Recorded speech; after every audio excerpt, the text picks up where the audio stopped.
Hey, good morning and welcome back, Cuse Nation, to the Upstate Orange Podcast on FingerLakes1.tv. I'm Jim Sinicropi here live inside the all-new FingerLakes1.com studios on the top of the North Park building in Seneca Falls, New York. It's Sunday, November 12th, 2017. Coming up in the next 59 minutes of our season premiere episode, I'll be joined as usual by my co-host, the Professor, Brad Connor. We'll be talking about Syracuse's prospects for the season ahead, along with a Jim Boeheim retrospective that appeared on theringer.com, written by Mark Titus, some great Orange Hoops trivia on Connor's Corner, and we'll also share our plans for this podcast heading in to the new season. So, without further ado, I guess it's probably a good time to welcome in the Professor to the show. Brad, how you doing today? Jim, fantastic. Glad to be talking Syracuse basketball with you. Yeah, we've had a really warm fall around here, and then all of a sudden, it's basketball season. It kind of snuck up on us a little bit here. Yeah, it's the best time of the year for me. So, there's been a few things happening in the off season. Torian Thompson transferring, and of course the FBI probe into college basketball. Before we get into the big five topics, Torian Thompson was a big, big loss. I mean, that one hurt my feelings a little bit. Yeah, he was really blossoming into a real offensive threat toward the middle and the end of last season. Defensively, he had a ways to go yet in the zone, but I think he was a guy that this team could have really counted on for a lot of offensive production this year. That was unfortunate in the whole way that went down, and it was sort of a mystery, and I'm not sure anybody really knew where his head was at any point, and maybe even now. Yeah, so remember, these guys are kids. He just wasn't comfortable as a 18-year-old, at Syracuse, wanted to make a change. Now he's going to a former Big East rival in Seton Hall, but of course we're not in the Big East anymore, and I guess we'll probably touch on that again as usual. But we usually do. So let's start off this new season. Of course, Syracuse with the nice win over Cornell on Friday. Pretty cool with Jimmy Boeheim Jr. Playing for Cornell and making the first three-pointer of the season right in front of his dad in the corner there. And, Syracuse won as they have every single time since 1963 against Cornell. So not too much to glean from that game yet on this upcoming Syracuse team. But we've seen two exhibitions and we've seen one regular season game.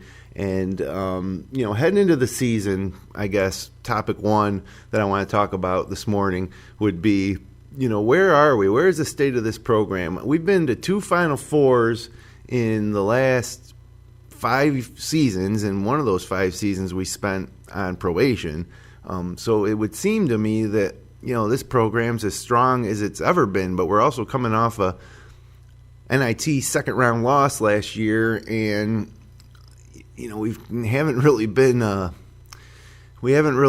regular stay in the top 10 or top 25 polls, even leading into those Final Four runs, and it just seems to me that the program has taken a little bit of a step back despite those Final Fours in terms of, our standing in the whole world of college basketball since moving to the ACC. So I'll turn it over to you. What do you think the state of the program is right now?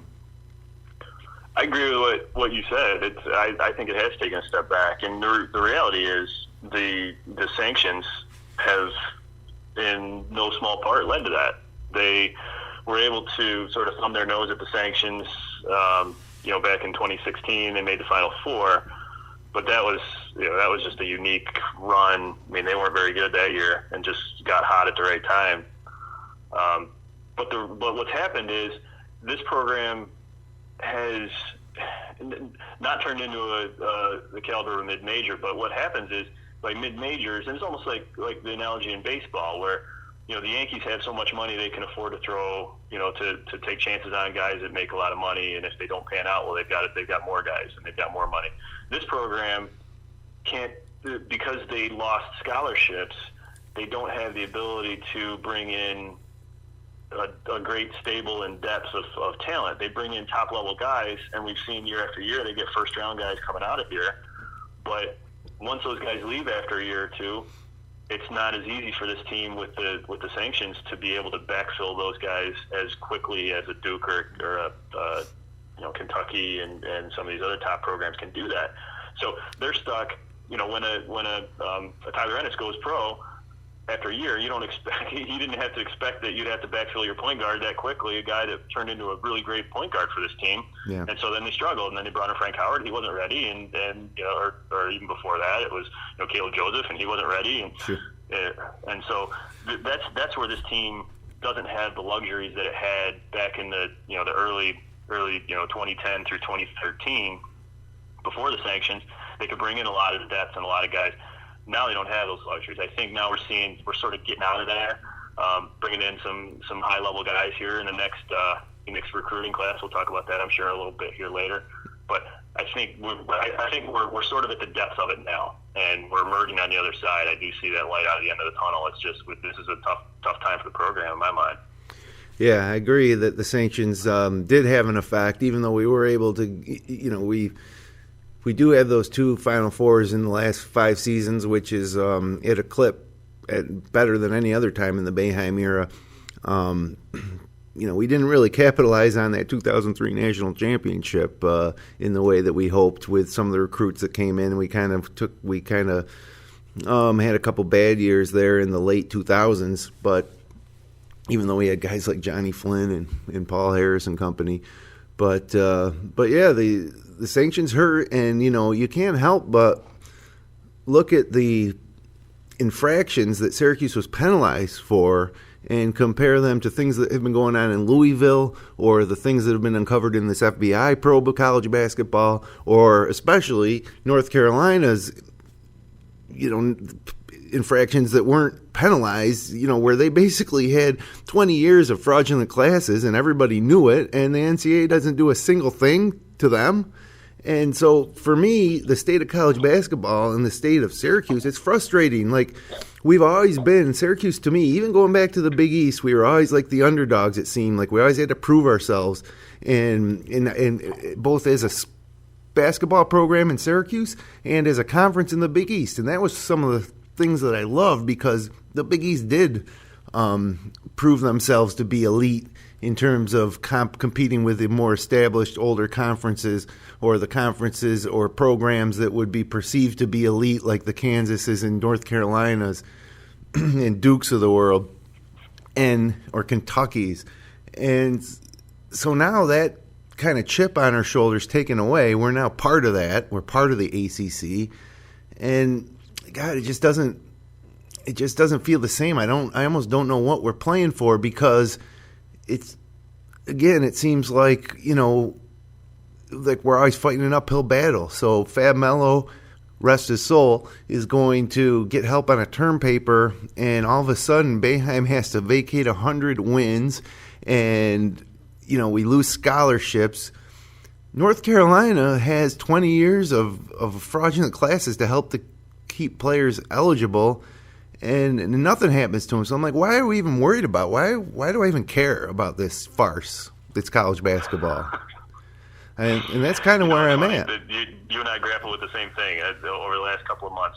That's exactly where my head's been. Is what it almost you're like you're beating your head against the wall, thinking it's futile to even care, because it does seem like the deck is stacked.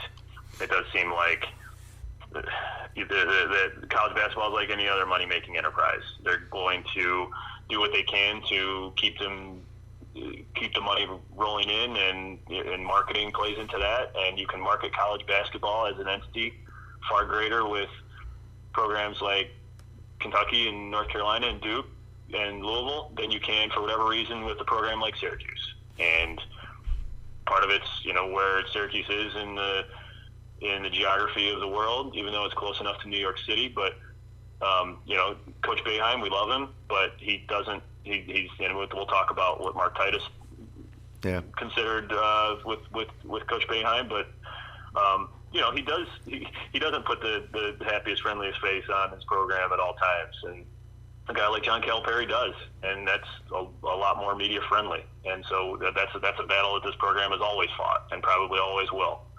But I think it doesn't the inequities of the NCAA sanctions and the NCAA adjudication is it's something that we're intimately too familiar with, and it will never seem fair.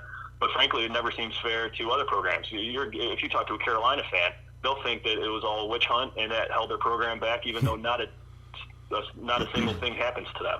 Like, they'll think that it held them back, even though they won a national championship and all these things that were great things for Carolina. They'll think it should have been even better if it were not for the NCAA sniffing around and turning recruits away. Like, every program thinks that they're getting screwed over by the NCAA, probably even Duke. But I'll tell you though, I was just going to say, I feel like a little bit of a kindred spirit with NC State fan, with the Wolfpack fan. They've been dealing with this inequity with the Tobacco Road duo of Duke and Carolina for decades. And so now, we're starting to get a taste of it now that we're in the conference. And so you're right. It isn't just Syracuse that seems to be slighted. It's the old joke, like Kentucky committed NCAA violations, so we'll put Cleveland State on probation for 2 years. And it's just it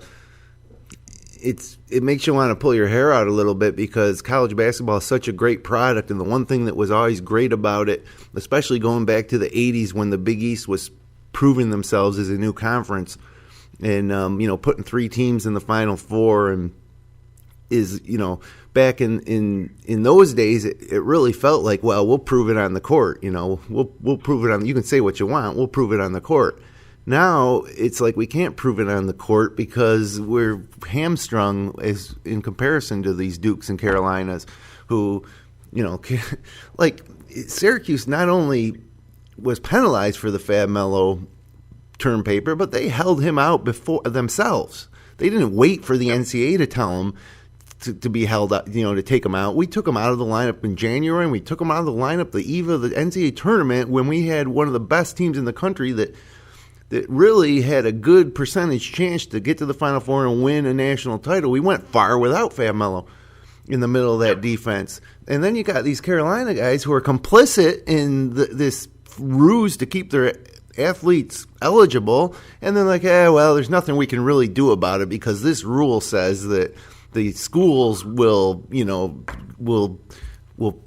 decide, the penalties or if they did anything wrong. And so because Syracuse was open and did the type of things that you'd expect NCAA member institution to do in policing themselves, and so they get hit with a lack of institutional control, and and North Carolina goes on, and then you just compare that to things like the prostitution scandal in Louisville, and it just makes me sick, and again, it's hard to care.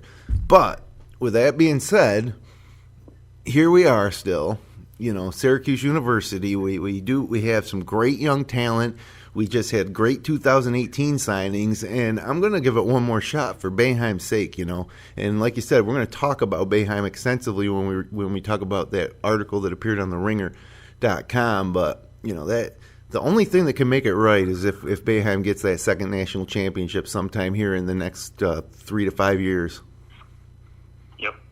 So. Well, I want to poke on something you touched on. You said that college basketball is a great product, and in my years of watching college basketball, in general, I would agree with that. But how strongly do you feel that to be true now? Yeah. It's a very different game now than it used to be, and it's become really which freshmen can you get, and how great are those freshmen? How ready are they for the NBA? And they're great programs, but they're only the ones that reload every year with new guys. There isn't the consistency and the continuity of teams anymore. It's a very different sport than it used to be. I think that's turned some people off, frankly, about the sport. Yeah, I agree with that. Obviously, it's frustrating to not be able to get the familiarity with the rosters and the players for both your own program and the other programs. I mean, how could you ever beat Chris Mullen as a senior against Patrick Ewing as a senior? Stuff like that. Well, I think there's been some reminiscence of that now with with Patrick Ewing coaching Georgetown and Mullen at St. John's, and you can think back to those great teams with Boeheim obviously still at Syracuse, and we don't see that anymore. And that was what turned on a lot of people to the sport of college basketball, and that's gone. Yeah, TV. These games were started to come on TV, and it was must-watch TV. Right. Every Monday night on Big Monday, and now every single game is on TV. If you want to watch Central Connecticut State play against New Hampshire, you can watch it, online. And but overall, there's so much more exposure. But again, that's kind of hurt. It's almost the same thing as to looking at like Major League Baseball versus the NFL. The NFL, you get to watch it once a week.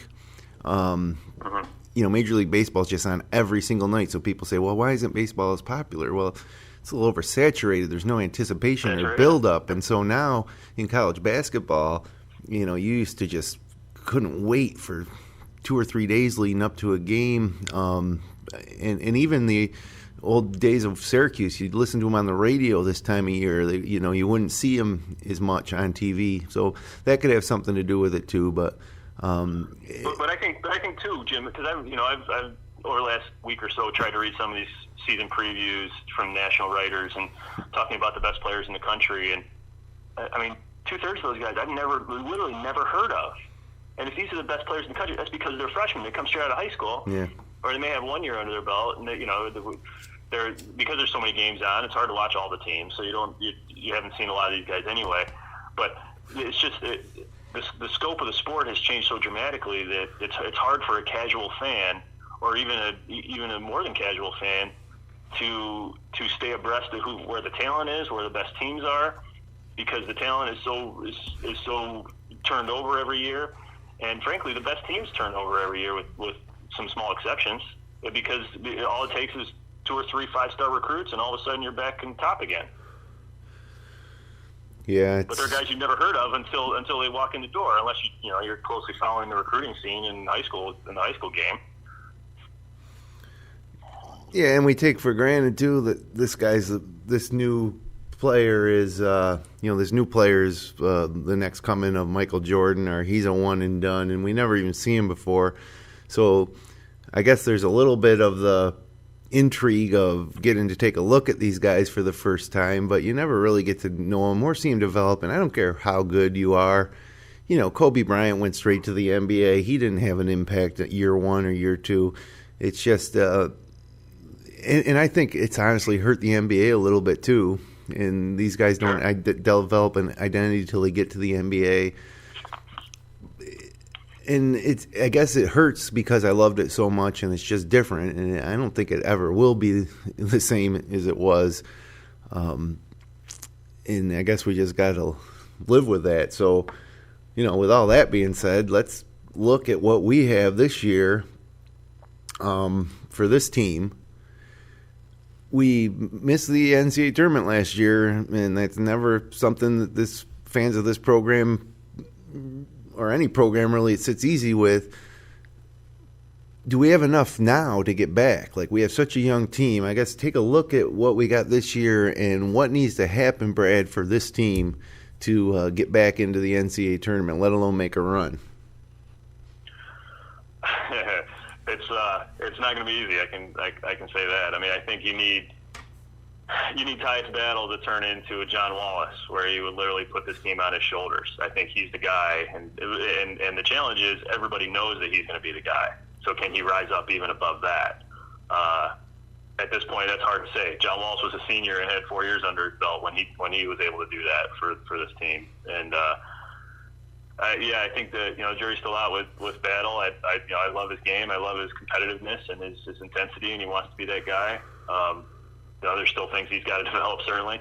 But I think, too, the freshmen have to step up quickly, or the new guys even. So, you factor in a guy like Geno Thorpe, who's, coming off an ankle injury, but he's a guy that, has been a scorer in the past and is a guy that hopefully this team can count on. Frank Howard's got to he's got to play with confidence. He's got to be able to lead this team from the point guard spot and get guys in the right spots, not turn the ball over, not try and be a scorer necessarily, pick his spots. He's his shooting has been bad. It's been better, but he's a guy that I think this team needs a leader at the point guard spot. He's now not worried about somebody coming in if he makes his first mistake. So hopefully that'll let him play with confidence. The young guys, I love what I'm seeing from some of these young guys, Brissett and Dolage and Sidibe. Those guys have to mature quickly. I think that's the key to this team even having a chance at making the tournament, because the ACC is so deep. And if you're the 8th or 9th best team in this conference, that's going to be an uphill climb all year. Yeah, I agree with most of what you said.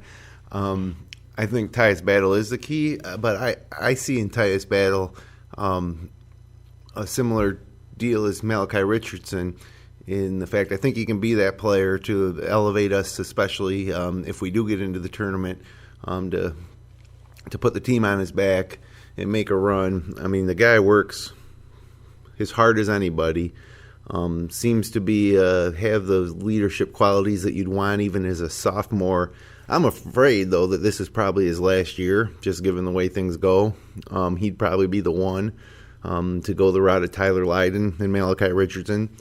But, he needs to be that 16-point-a-game scorer that can put the ball in the basket when we're struggling. And then, looking around him, I look at a guy like O'Shea Brissett, and you just hope that he is better or as good or better than advertised and can, as a freshman, play like a junior. That first game against Cornell, he had me scratching my head. I think he was like 3 for 14 shooting, and it's just like, geez, put the ball in the basket. It's like he could get the shots, he's just not making them. So the jury's still out on him. But then inside, we got Pasquale Chukwu. He needs to really be a presence inside defensively. And we won't know if that's the case until a little later this month when they play Maryland and Kansas and UConn.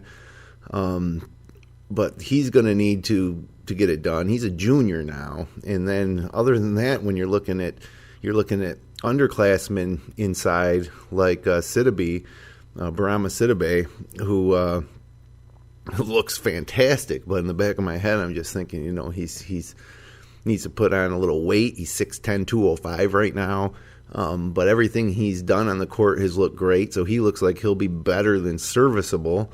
Dolage seems, he's 6'9", 180. He looks like he's just trying out for the JV team in high school. I really find it hard to believe that he's going to... He doesn't look much older than my son. He's 13. Yeah, it doesn't look like he can be an impact player immediately.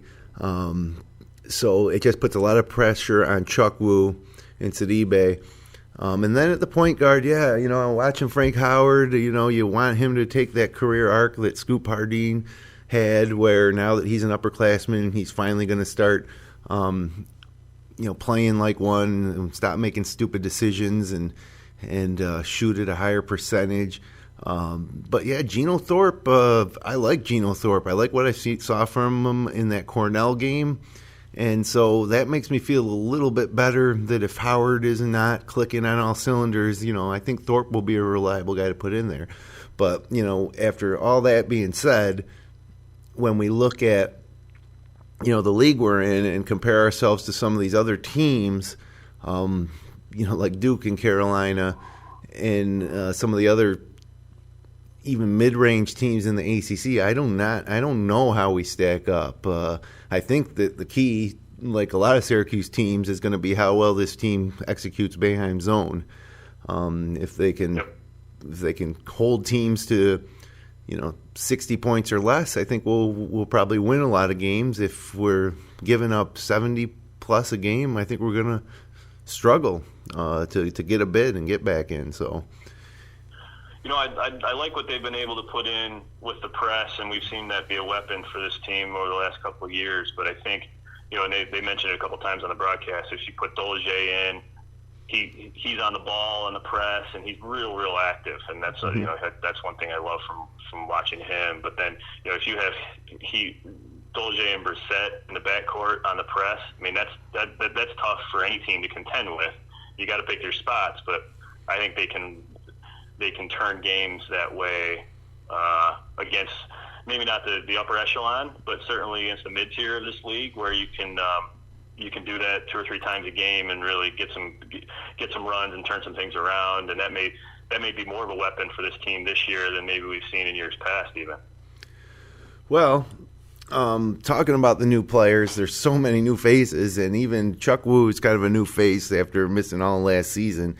So we got Geno Thorpe, Pasquale Chuck Wu, Matthew Moyer is now on the court after redshirting last year.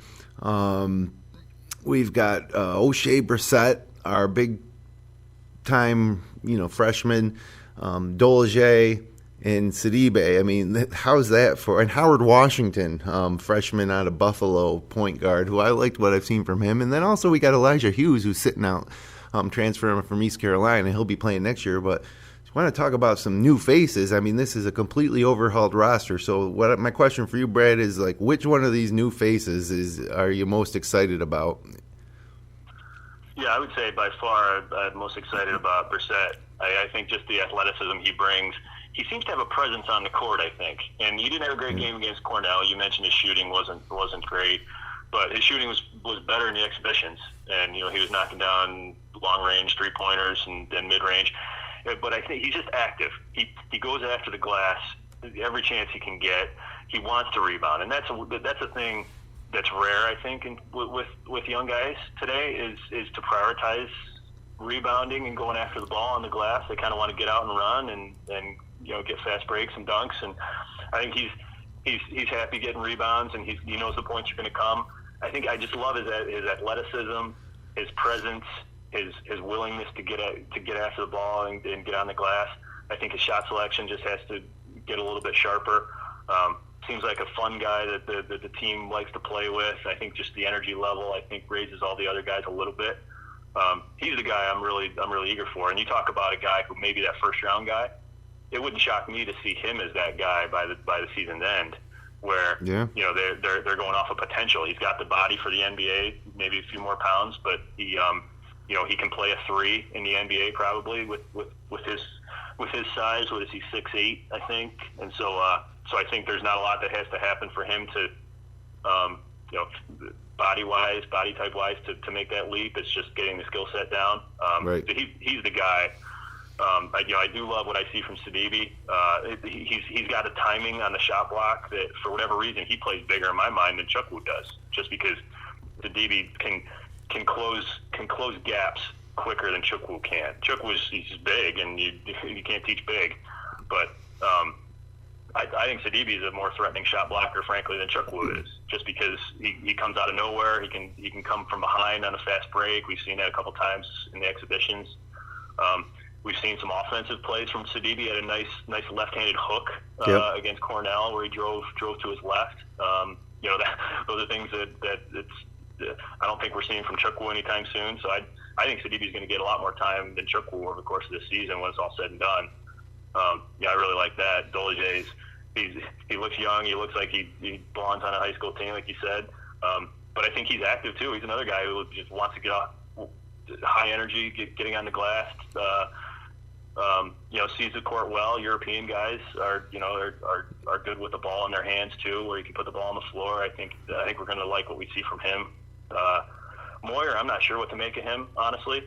He seemed a little lost, frankly. I thought on offense over the 2 exhibitions. Well, that's where I'm going to come in against Cornell, but he just I don't know. He's got a weird skill set that I don't know how it fits yet. Yeah, well, that's good segue to my take on this topic. As far as Dolje goes, obviously, you're not going to look at this guy and just say, oh yeah, we got to get this guy at first glance. So obviously, his skill, he has to be highly skilled, and hopefully physically he'll develop a little bit more. But you got to be excited about a guy like that that the coaching staff found and brought in. Brissett's an obvious one too. You're hoping he can be Carmelo-esque to some degree.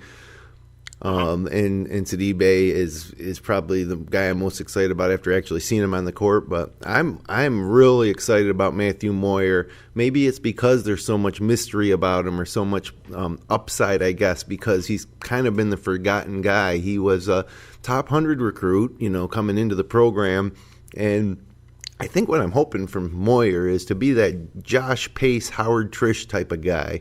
I don't even want to say just a role player, because the role that those guys played on teams that went to national championship games was immeasurable, really. It wouldn't have happened without him, despite all the talent around him. So I'm hoping Matthew Moyer is the guy that gets a lot of that dirty work done, who can unexpectedly give you a 4 to 6 point burst in a game, who can play that zone well, and he's quick to the ball. I follow like these guys on Snapchat too. It's kind of weird for a 45-year-old guy like me to follow these kids on Snapchat, but you gain a little insight. And Matthew Moyer is a bit of a renaissance man, I think. He plays the violin. They joke around a lot together, him and Battle especially, who are roommates. And I like Matthew Moyer. It's basically, I'm hoping, we haven't seen a lot yet, but I'm hoping he can become that guy who's never the guy that gets talked about initially when you're talking about Syracuse, but that will do a lot to help this team win. So I'm high on Matthew Moyer, to go along with, of course, the other young guys, Brissett, Dolezaj, and Sidibe. So that's a good analogy with Josh Pace. That may be the best comparison we can make and hope for with his skill set. And Pace was a guy who you couldn't really pigeonhole into he does this really well or he does that poorly. He did everything pretty well. Didn't really stand out, but they would have been a very much lesser team without him. And I think that's what we can hope for with Moyer. I'd agree. So, national letter of intent signings this week for Syracuse, and we've got some good ones between Baisley and Carey. Those are the two big ones. But Buddy Boeheim, I had a chance to interview Buddy Boeheim after a high school basketball game last year where Jamesville DeWitt played against Newark High School in a game that Finger Lakes won live webcast. And at that time, I tell you wouldn't think that this kid could play at Syracuse, but he made great strides over the summer. He's going to a prep school now, and so he rounds out. And I don't think you can talk about a guy like this without like trying to liken him to an Andy Routins, a guy who comes in under the national radar, but with the name, at least to Syracuse fans. And you want him to be like his dad, like you hope that, and Andy Routins really did develop into a tremendous player and played in the NBA, briefly. So I'm playing professionally. I'm excited about Boeheim, and then Baisley and Carey as well. What do you make of this class? I mean, I think this is a really solid class, and this is Boeheim's ride into the sunset. The next. Who knows? Maybe he'll coach for 10 more years. But you got to think that when Buddy Boeheim's run ends at Syracuse is when Jim Boeheim Sr. will finally step down. And so when you look at a recruiting class like this with a couple of top 20 guys, this might be one of the ones that can bring him that second national championship. I'd like to think so. I think it's probably appropriate to assume that coaching his son Buddy through the next 4 and 5 years once he gets there, that would be the extent of his where his passion probably ends for this, but who knows at this point.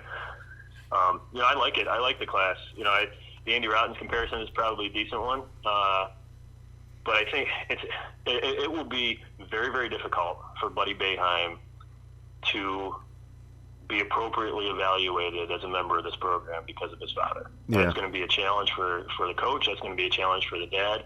That's going to be a challenge for the fan base. Well, anytime you see a coach coaching his son at any level, all the way down through youth ball. There's always rumors. Oh, he's only playing because his dad's a coach, or he's not playing because his dad's the coach, and he should be on the court. You're always going to get that, and that's going to be a consistent challenge for 4 years, I think. And I hope that he rises above it and becomes a great player, where those questions sort of resolve themselves. But that's going to be a tough one, and I like what he brings. From what I've seen, I think he can certainly play in this program. And heck, what we saw from Jimmy Boeheim the other night, maybe he could have played in this program too. But I don't think we have to be concerned that he's only getting a scholarship because his dad's the coach. No one, to my knowledge, is putting that out there. Well, Gonzaga offered him. Gonzaga offered him. So, I mean, it wasn't like Syracuse was his only option. He may have had other options, too, had he continued his recruiting. But, somewhere late winter last year, it became pretty clear that he was going to go to Syracuse. But yeah, and again, with these young guys, they're ranked by the recruiting services, and we basically base all our opinion on them on that. And so we have the rankings in this class with Baisley and Carey, and so it's a matter of who's going to stay, around from this roster. And when they get, is Baisley going to be a one and done? Because certainly his rankings as a top 10 recruit nationally would indicate that he won't. And then when you look at classes, how about this class? Tyler Lydon, Malachi Richardson, and Chris McCullough. They should all be on this team still. Right. But they're not. They're long gone. Lydon, all first-round guys. Yeah, and where are they now? D-League for Lydon, D-League for Richardson. I'm not sure what McCullough's up to. Is he in the D-League or is he on a roster? I think he got bumped to D-League recently, yeah. Yes, so, again, they got some money in their bank account. I don't know if it's more than they would have been if they just stayed at Syracuse. But, if this team had that threesome, but... Yeah, I don't know. So let me talk a bit more about these guys. So Darius Badgley's a guy... Because he's in Cincinnati, so same as me. I've been watching this guy since he was a freshman. So when he was a freshman, he played at a small school that was in the same league with the high school that my kids go to. Mm-hmm. And he started at point guard for that team. They weren't great. They were probably 14-8. And they're the equivalent of New York State. They're probably low class B, high class C. So again, small schools. Mm-hmm. And he was running point as a freshman. 6'6" probably as a freshman, and was double-doubles. He had some triple-doubles. If he had a better team around him, he'd have been even better. And then after his sophomore year, he transferred to a larger school, and he had to sit out the first half of the year. But he only averaged like 10 or 11 points a game. And this is in one of the better leagues in Ohio. But he didn't really stand out to the degree that everybody kind of thought he would. And then he just blew up in the AAU season, to the point where he moved from a 3-star to a 4-star and then to a 5-star. And I've been following this consistently. Even before he went announced to Syracuse, I didn't even know he was on Syracuse's radar for the most part. But to me, it's mind-blowing that he's become a 5-star recruit, because what I've seen from having watched him, in our own gym as a freshman and sophomore, and now a little bit, as a junior, he did not seem like a high major guy at all, let alone a 5-star recruit. So I'm very interested to watch him a few times this high school season just to see, is the hype believable? And it's hard to think that these guys that evaluate the 5-star don't know what they're doing, but I didn't see it. So to think that people are talking about him as a one and done, like, that blows my mind.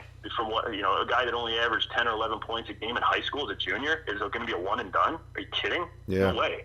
So I don't see this guy as a one and done at all, unless he's just literally taken an enormous leap from junior to senior year. So I think he's a guy.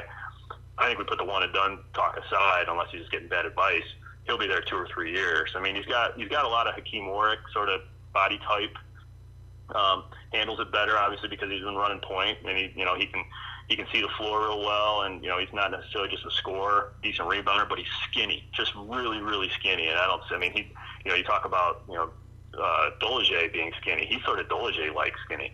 So that's going to be a challenge for him in the ACC, that he's going to have to make up that ground. But it'll be fun to watch, and I'll go to his games wearing my Syracuse sweatshirt, and we'll be rooting for him, hoping for the best for him. Well, we are running way behind. We're already 40 minutes past the hour, and we're not even to the fifth topic, which I thought we'd be spending some time on. But So let's talk about it. Mark Titus published an article last week on November 7th at theringer.com, which is Bill Simmons' new venture, I guess. And it was basically a retrospective on Boeheim's career, and to me it was almost predictable, as written by a guy who admittedly didn't know much about the program but supposedly did a lot of research. And you and I might disagree a little bit on this, Brad, but I was furious after reading it. What was your take? I think you and I will disagree a little bit on it, because it's easier for me, because I don't live in Syracuse, to sort of separate myself from the program and the city a little bit. I think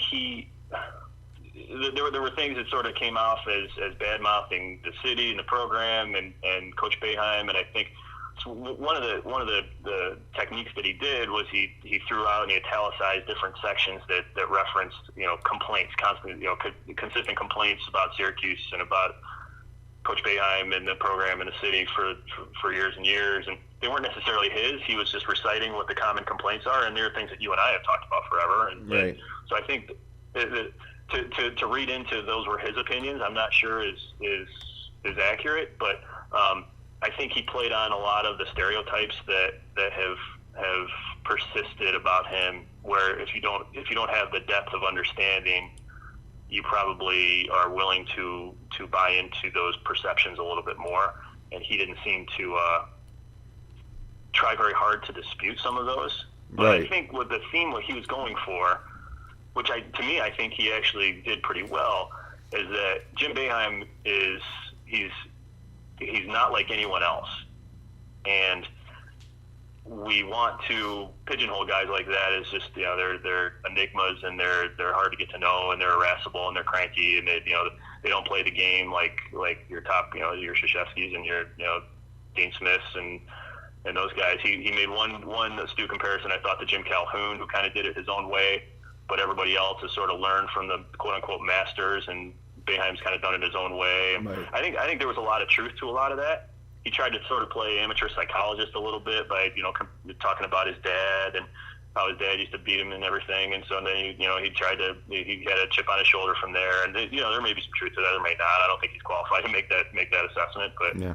But I thought there was a lot of truth to that, and it was trying to kind of summarize the national perception of him, and more just say you can't put him in a box. You can't put him in a box. You can't characterize Jim Boeheim in one or two or three sentences, which national media tries to do, national opinion tries to do. Yeah, and I think what he tried to do was kind of open up the characterization of Coach Boeheim nationally. He never seemed to have his back, though. Lived it and understood it. Titus never. We appreciate it far more than national guys do, but I think he did a decent job of that. But there's a lot that I could pick apart, from specific pieces of it that. Would make it where his credibility is kind of questioned on it. Titus never seemed to have Boeheim's back. He'd throw these things out there and never throw up the obvious dispute to it. So right off the bat, he's like, Jim Boeheim has 903 wins. And I'm like, and actually he has 1,003 wins. 100 were vacated by the NCAA. Is he going to point that out? And he never pointed that out. The entire article, which is almost to think that he didn't even realize it. Like, how could you do a retrospective on Jim Boeheim and not mention that 100 wins where he was on the court that they won? You don't even mention that. You just leave it at that, 903. And Krzyzewski has 1,020 or whatever it is now. You know what part of that, though, if you're a national guy and you're trying to get access with the NCAA and with different important outlets, to throw shade on the fact that that's been legitimized by the NCAA sort of puts you at jeopardy of getting the access you need down the road, potentially. I mean, you're worried about your own perception as a writer and your ability to do your job. Like, sometimes, the cynic in me sort of thinks that it's self-serving by ignoring that. Yeah, I agree, which, again, makes me mad that he wouldn't have Boeheim's back a little bit on that regard. And then you talk about the fact that he really did say, Roy Williams tutelaged under Dean Smith, and even going to the point of characterizing some of these great coaches as having an identity, like Adolph Rupp being a racist. But he doesn't seem to. He still then puts Boeheim below Adolph Rupp for the reason that he just came up his own way. Like he didn't have that tutelage that would have made him a refined coach. Where I think another author could have argued that because he came up his own way and didn't have the tutelage, it makes him greater. He built something himself from nothing. Dave Bing and Jim Boeheim arrived on Syracuse's campus in the middle part of the last century, and look what is there now. And that's really thanks to Jim Boeheim, and he never gives him credit for that. Instead, he just tries to point out, it's almost if he points out that all this happened to spite him and the quirky 2-3 zone. No, you can't say, geez, Jim Boeheim has really approached the game differently than most other coaches and become an authority on the 2-3 zone defense, which isn't cheating. It's not like he's breaking the rules. It's revolutionized defense in today's game. I mean, if you've got Mike Krzyzewski playing a zone defense. Rick Pitino, God rest his soul, used to, he thrived on the zone in the last several years. And that would never have happened had Boeheim not prioritized it and in a lot of ways perfected it. Well, I think that any Syracuse fan should go have a read, and I think that I don't know. I take offense with when Boeheim gets kind of treated this way, and it's almost the theme of the article is, well, upstate New York isn't that great, and neither's Boeheim, and that's why they love him, because they both suck together. And, screw you, Titus. Right off the top, you admit that you don't know much about the Syracuse program, so you set out to learn. And I just think it's like a 1,000-mile above view of the way things are, and it's low-hanging fruit, and I wasn't really impressed with it. So with time running out here, we got about 13 minutes left. We still got to get to some trivia here, so I'll leave it at that. But the article's at theringer.com, and if you want to read it, you're going to have to go back to the archives. They publish quite a few articles daily, so you're going to have to scroll down through about 30 articles to get to it. It's theringer.com. But all right, Brad. First segment of the year of Connor's Corner Trivia, and we're going to have to kind of make it quick here. So what do you have for us today in terms of trivia? All right, Jim, this team right now is unranked. This team has received 0 AP votes. Yeah. When was the last time this program was preseason unranked? Oh, geez. Well, 2003 they sure were. I know that. And we won the national championship. Sure. Has it happened in between? I would say it was last year. Incorrect. Last year they were preseason ranked 19th. Oh, okay. I guess you're right. Was it the year before? Coming off a Final Four. You come off a Final Four, you're always going to be ranked the next year. Was it the year before? Was it the year they went to that Final Four 2 years ago? That was, correct. Okay. In 2016, they were unranked. So, over the course of Jim Boeheim's 42 seasons on the Hill now, this is his 42nd, how many of those seasons has Syracuse been unranked to start the season? I'm going to throw out a number there. Obviously, I'm not going to go through every year and try to remember, but right. It would feel to me like the right number would be about 6. You'll be surprised. 14 times. 14 times out of 42 years? How many years was it? 42? Yeah, 42. So 28 times he's been ranked in the preseason. So like 25%. About 25%. Yeah, that is surprising. I was surprised. Yeah, of course, I think you go back to those early, I bet he was probably unranked preseason probably about 50% of the time for the first 10 years of his career. Yeah, it's a bit of a mixed bag. His first 10 years, there was through 1984, there were a few, but there's just been just as many over the last 10 years, frankly. Yeah. The middle of his run was, as we remember, the kind of the heydays of, in the late 80s and 90s, and not as many there. But it's kind of ebbed and flowed a little bit, which is the nature of the sport. And, you get good runs and programs, and some sullen periods, and he's seen that. But so let me ask you this then: out of those, so it's been 14 seasons counting this year, so 13 seasons he started the year unranked. that finished either ranked or unranked? Of those 13, how many do you think he started unranked and finished unranked out of those 13? I would say, because there's been years he's started ranked and finished unranked, so I would say that I would say 4. I'd say 9 times he was unranked and finished ranked. That's a great call. It's 4. You're right. Wow. Okay. So 4 out of the 13 times they started and finished unranked. 9 out of 13 times they finished unranked, or started unranked and finished ranked. And that speaks to what has been consistently said about Syracuse and Coach Boeheim is that often he does his best work with those teams that are unranked. Overachievers. And where more often than not, if they start unranked, they improve during the course of the season, and they didn't get as good a perception coming into the year, and they come out better. Yeah, well, I hope that's the case this year. It certainly was in 2003. No. So let me ask you this. Okay. Can you give me the 4 seasons that they started and finished both unranked? 2003. Oh no, where they started and Correct. finished. No, they had to finish unranked as well. Yeah. Geez, no, I don't think I can. So think about some of the worst seasons, I guess. It's sort of. Yeah, I mean there was the Deshaun Williams season, right? 2002, I guess. 2001 or 2002. Okay, yeah. Well, no, but that was not. So they started ranked. 2001, they were unranked to start, and Deshaun Williams was on that team, and they finished ranked. They finished 17th.